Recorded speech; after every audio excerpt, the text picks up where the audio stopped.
So lahat ba ng empleyado ay entitled makakuha ng SIL? Hindi po. Hindi applicable ang SIL sa mga managerial employees at sa mga officers and members ng managerial staff. Hindi rin po ito applicable sa government employees o kaya sa mga nagtatrabaho sa kanilang mga amo or yung mga persons in the personal service of another. Personal service of another, like halimbawa, kasambahay. Yan, hindi po applicable sa kanila to. Hindi rin po entitled sa SIL ang mga empleyadong tinatawag na field personnel. Wala din pong service incentive leave sa kumpanya kung saan less than 10 ang empleyado. Okay?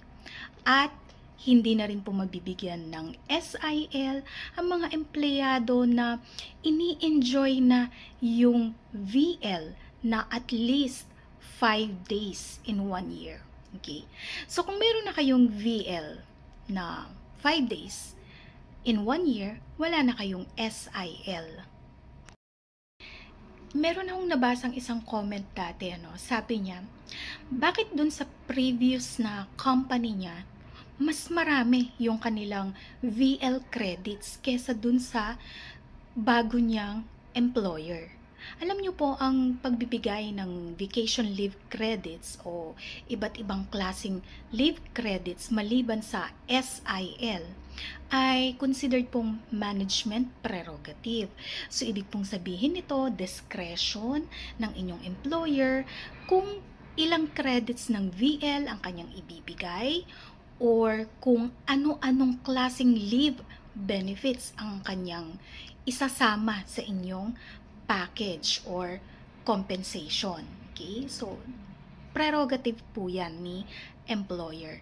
Kaya hindi po ninyo po pwedeng pagkumparahin yung dalawang kumpanya kung bakit mas malaki o mas marami yung ibinibigay na leave credits nung dati nyong pinanggalingan kaysa sa present employer ninyo. Ngayon bilang empleyado, kailan ka ba entitled sa SIL? Upon regularization ba o pagkatapos ng 6 months? Hindi. Ikaw ay magkakaroon ng SIL after 1 year of service.